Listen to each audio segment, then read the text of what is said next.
Thank you, ladies and gentlemen, for joining us. I'm Armando F. Sanchez. I'll be your host today. Very honored to bring back, and I say bring back because we did the show several years ago with a wonderful, wonderful author that I enjoyed talking to. I learned a great deal about it. He represents a perspective that I really enjoy about the Latino community, East Coast, West Coast, Cuban background, but I find so much similarities between what they experience and what we're going through over on the West Coast as well as Latinos. And I think the subject matter resonates not only between Latinos, but worldwide also, the whole concept of coming to age. Raul Ramos y Sanchez, we're not related, but we should be, best of friends. And Tocayos, yes. Tocayos, you know. Let me share with you some of the recognitions of Raul Ramos and Sanchez. A very impressive list. Best Novel Award winner, International Latino Book Awards, Violet Crown Award, fiction finalist, Writers League of Texas, Books into Movies Award winner, presented by Edward James Olmos, USA Today Summer Reading Author, Latina Magazine 10 Hottest Summer Read Author, named number 1, 2011 Top 10 Latino Authors by LatinoStories.com, listed among Best Latino Hispanic Writers in the 21st Century by ChaCha.com, and featured author, Ohio Ana Book Festival. So let me highlight some of his previous books, which I happen to have. America Libre, House Divided, that shows you that I really enjoy his books. And Pancho Land, I also have that as well. So I just have the trilogy here. And now we add a fourth book, The Skinny Years. I hope you can see it. I just received it and I've already read it. So I want to thank you for that. Thank you for that.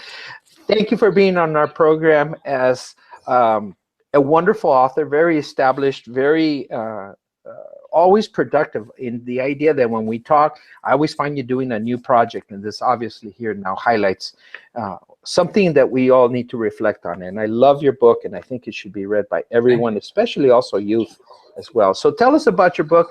What motivated you to write this particular book, The Skinny Years? Well, you know, my first book was America Libre, which is a story of the first part of the trilogy. And that is a very big picture series, a trilogy, which dealt with a lot of social issues, a lot of how the toxic debate around immigration could have a very, very negative outcome. When I finished that series, I wanted to sort of go into another direction for a while. And so I went back to my own youth and explored the world around me as I was growing up, what it was like to be a Latino at a time when there wasn't even such a thing as a Latino. I mean, when I was growing into my high school era, there wasn't even such a category. I mean, we were simply Cubans and Puerto Ricans, primarily Miami, some Dominicans. And growing up in Miami, we also had an African-American, very strong African-American culture, and then, of course, the mainstream Anglo culture as well. And we were all stirred up in that pot. And it was a very, for a time, quite a bit of a stew. But then eventually it became a patchwork and everybody started sorting themselves out. But in those years, it was really an amazing experience to go through that. We had a huge Jewish community in Miami Beach. We had of course, you know, all of the Latino nationalities as well. And so growing up in that environment led to some very, very interesting and you know, I think experiences which young people today could relate to, because we tend to think as young people that the world is new for us, and it is. But at the same time, there are people who have come before that have had their own variations of what you're going through. And I think some young people would find this book really interesting to see that 50 years ago, you know, we were seeing some of the very same things that we're seeing today. Same old song with a different beat, but a Latino beat at that. So, and now a little, maybe salsa, maybe something else, but it's still sort of music and sort of the genre is still there. Yes, yes.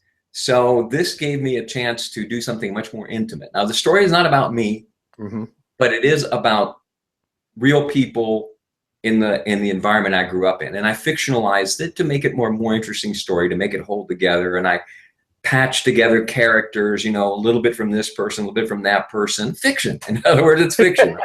That's what all authors do. But it's based on a lot of experiences that I'm sure you had.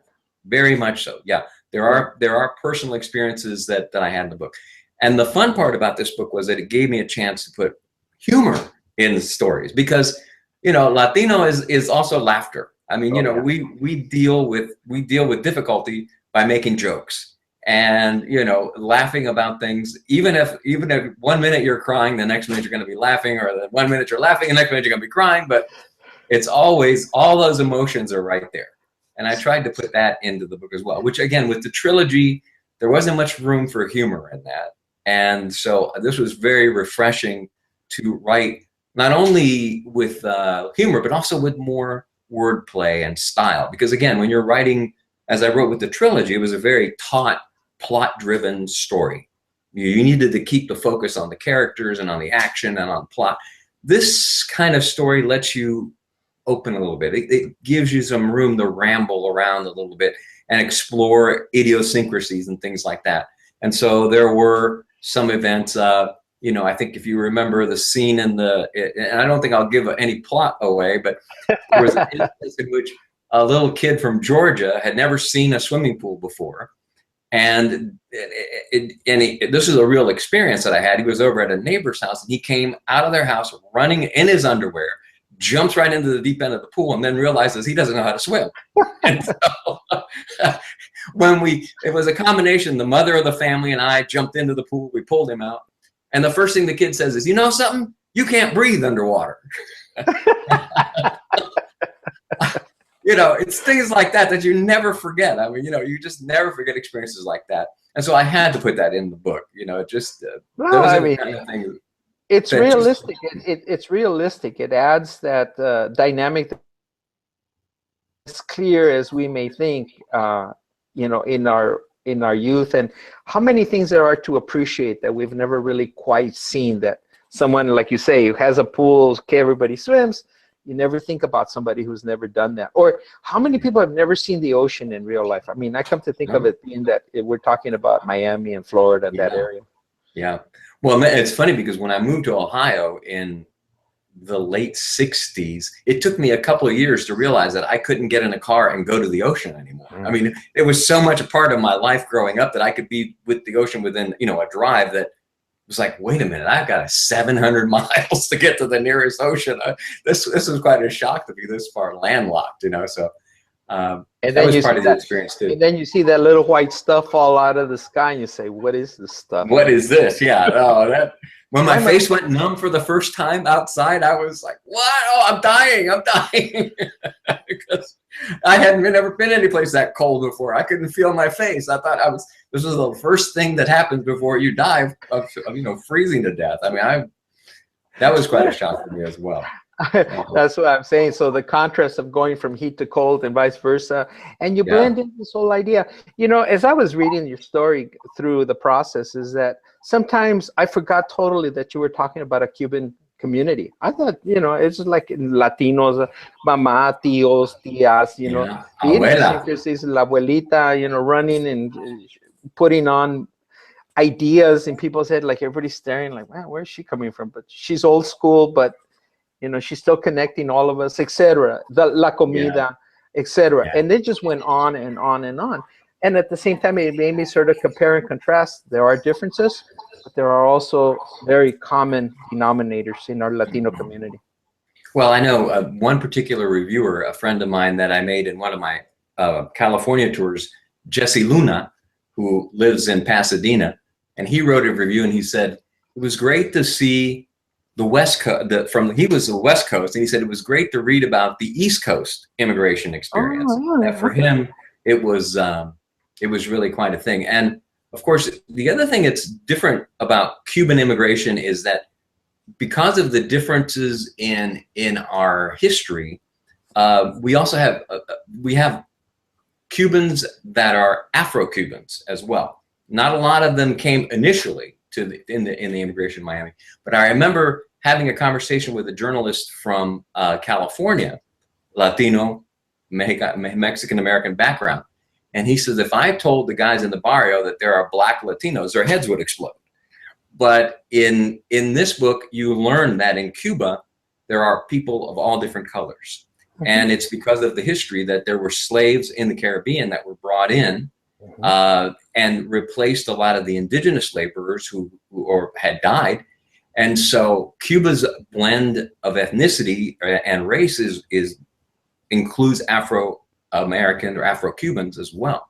So I tried to include that as well. And then for me, as it was the shock as a kid, and I put it in the book, was the differences in treatment. Not that there wasn't prejudice or that there wasn't a difference, but how vehement and how hard those lines were dividing in that. And there was an incident in the book that I wrote in there the first time, and it was an exact experience that I had going into a supermarket and seeing a black family in their Sunday best, sitting down, the lady with the white gloves and her little hat, and they wouldn't wait on them. They just refused. They pretended they were invisible. And they finally got up and left. And I was astonished that this kind of thing would happen. But there it was, and that was one of the experiences that I wanted to put into the book as well. So that, we could relate that all of us have our different backgrounds and we all have our different crosses to bear. And I wound up going to a high school, which had a lot of African Americans, and I'm still in touch with my alum. I've been in my class reunions and stuff. And one of the reviewers from my high school said it was very insightful for her to see, what her Cuban classmates had gone through, because in all the years that we went to school together, she'd never really known about what our experiences were like. So it was great to hear an African American describe and say, gosh, I got something out of this as well. And so I was very touched by that. I want to sort of link this to the Mexico area, because that's where I was raised. One of them is that Mexico had slavery also. It didn't last very long. We still have people that came that are African Mexicans, and they're called Mexicans. They're not distinguished, especially along Veracruz in that area. Veracruz, yeah. And, so we have them also. The other thing is that I find very similar, that I always try to remember how many Mexicans ended up in the United States during the Mexican Revolution, 1930s, etc. And that, the imposition of Castro coming into Cuba, also people leaving and fleeing for their lives as well. So it may be the different time zone, different era, but the emphasis of leaving a home that you didn't want to leave, you were forced to leave. You were in danger if you didn't leave. So we share that a lot in common, even though it's at 2 points of the nation, but we share that in common. Well, and not just us. I mean, there were a lot of Jews from Russia who fled the persecution by the Cossacks. They had people from all over Europe that were leaving, not because they wanted to, but because they had to. Potato famines drove a lot of the, Irish here. It's so even within Latinos, we're not alone. We are a nation of immigrants, and most people have come here for a better life, and also because the conditions where they were difficult, and they wanted to do something different. They wanted to have a better life somewhere else. And let me also add to that, if I can piggyback, the idea that also a lot of people from different parts of Europe came to United States and Mexico and other parts of the country during the Inquisition. And you're right. So there's a lot of commonalities. As we go back in our own history, we find that, there's parallels. And like you said, there's Jews, there's Russians, there's Germans in Mexico that came, in the 1800s for exactly the same reason. Not everybody came just to the United States. Well, I think we sort of widens our senses of understanding that. Italians in Argentina are huge. Yes. I worked with a man, his name was Giardini, but he spoke Spanish. He didn't speak Italian because his family had emigrated from Italy to Argentina, and then he moved to the United States. So he could speak English, he could speak Spanish, but he couldn't speak Italian. So, it's like, or a Pope. What about the Pope, right? I mean, he's from an Italian family from Argentina as well. Right. And, it's very, we tend to think of this being the melting pot in the United States, but this whole hemisphere is really the melting pot, not just the United States. But of course, we tend to, think locally, and, with the media, there's not much reporting, but there's a lot of stereotyping that goes on in the media. I mean, it's very clear from the way that casting gets done in Hollywood. That surely reinforces a lot of stereotypes. That's a major issue. And so we wind up with people, people look at me when I was first came to Ohio, and even still today, they look at me and say, "You don't look Cuban."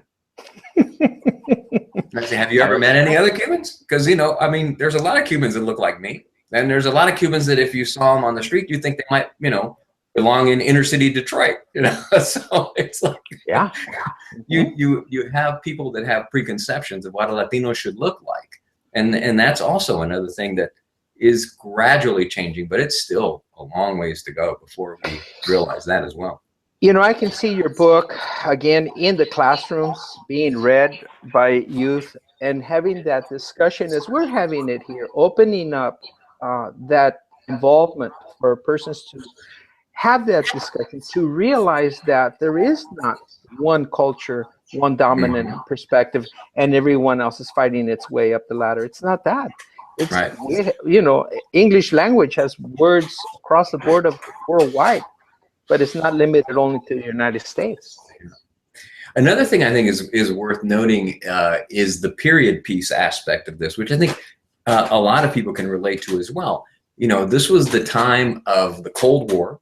It was the height of the Cold War. And of course, South Florida and Cuba were very, very prominent in that. But really, everywhere across the United States, people were terrified of the bomb. Those were the days when, we had the missiles of October and, the Berlin Wall and a lot of other tension. And then following that, then we got into the whole civil rights movement, which again, this book touches on that aspect as well of the civil rights movement for African Americans. And then finally, the youth counterculture, which began the whole long-haired, hippies and all of that kind of stuff.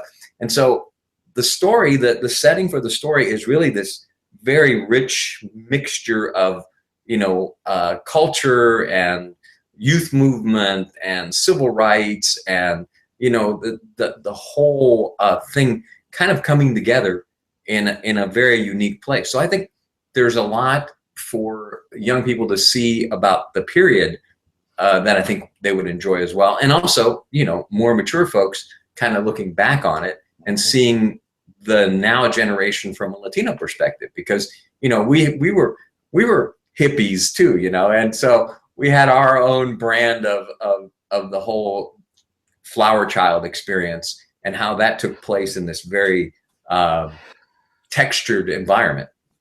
And when you're saying all these dynamics that are pushing and pulling society, right in the middle of this is also the Vietnam War. Yes. That was absolutely true. That pushed many of us. That drove a lot of families and men to, change their dynamics of thinking. And it was just, wow, what a period of time. I know that your book goes from 1958 to 1971, so that 23-year span. You don't go like a history book. You're sort of bits and pieces. That's what I got from your book. So you allow people to sort of, I don't know about this, so go do research, learn more about it. So I could see this. Now, we're running short on time here on the show. I mean, we could do this for hours, but I want to make sure that our viewers, our listeners also have access to a website where they can get a hold of you, where they can find out more of your speaking engagements in the near future. Please, can you give us a contact information? Sure. My website is raulramos.com, RAULRAMOS.com. And it has information on all of the books, upcoming appearances, as well as some background on different topics that are covered in the book. So please, feel free to go and check it out. I have plans coming up at the end of this year. I'm going to be in South Florida because that's the setting for the book. And I'm also working that out in my third trip to Cuba in the last 3 years. That's kind of an interesting, quick little side story. Yes. I had been out of touch with my Cuban family for almost 50 years to the day. And we established email contact first. And then it took me 2 years before I could actually get down there to visit in 2013. And then I was down there again in 2015, and I'll be there again at the end of this year. So I'll be making my 3rd trip to see my family. And it was one of the most amazing experiences of my life to be able to see family that I had not seen in 50 years. It was just a phenomenal experience. So that part, that I'm rolling that in as part of my trip to Cuba when I'm in South Florida. So I'll be doing some appearances down there as well. Now, is there any coincidence that you're going down to Florida in December and you're going to miss the Ohio winter? Well, the last 2 trips we made to Cuba were in July and in April. My wife says, you will never take me there in the summer again. So they have a saying, one of my cousins said, it's so hot the devil was walking down the street with an umbrella. So that was That's cute. I never heard that one before. Yeah. That's cute. El diablo con una sombrilla is what we call it. It's hot. Yeah, I've been in the Caribbean in the summer. It's like, oh, heaven help me. Oh, man, I don't enjoy that. Please give us your contact information one more time, please. Sure. RaulRamos.com, RaulRamos.com. And you have contact. They can contact me there directly. There's a form to get in touch. My email is there as well, and the information about the books and where they're available and where I'll be, all at RaulRamos.com. And if classrooms, individuals are reading your book, The Skinny Years, and it's not a diet book. It's Skinny Years. The idea is that people can contact you, ask you more questions about it. And absolutely. Students, we invite the students to write you questions about the book, and that make them aware that the authors are accessible. They do want you to look in insights into books. So, as a retired teacher, please let your classrooms and your students contact the authors, and they're more than happy to answer and respond. We are absolutely. You spend so much time as an author writing by yourself. It's a very lonely craft. That when people reach out and say, "Oh, I read this," and it's just like, yes, okay, I got through to somebody. So it's wonderful. Yeah, we really appreciate hearing. Ladies and gentlemen, we've been talking with a wonderful author, and someone I'd like to call my friend as well. We've never physically met. We've always met either internet or digitally or by phone, and it's always been a great time to talk to you. And Raul Ramos y Sanchez, this newest book, The Skinny Years, and I hope you write many more. I mean, it's just a great book, so please pick it up. I didn't ask you that question. Where can persons find the book? Well, it is available. The primary vehicles for it are online. It's also available through local bookstores. And if you go to my website, RaulRamos.com, there is a place where you can find the local bookstore near you that carries the book. Excellent. And as we're ready to sign off, any closing words on your behalf? Well, just that I would love to hear from young people, readers. It would be wonderful any questions that you have, I would be more than happy to answer. I was very fortunate that I grew up next door neighbor was a person who was an author. And it was very inspirational for me to know that someone could do that, make a living from it, and that it was a real thing. And so if I could ever be a mentor or help some young person to become inspired, I would be always happy to do that. Well, I hope that we can change that from one person to add an S, make it plural, and that students around the world can contact you and also learn more about the insights of your books, 4 of them that you have, and I'm sure you've done many small articles and presentations, and also the idea that you motivate people to find their ability to write. And I find that, everybody wants to be a writer, but not, there are barriers.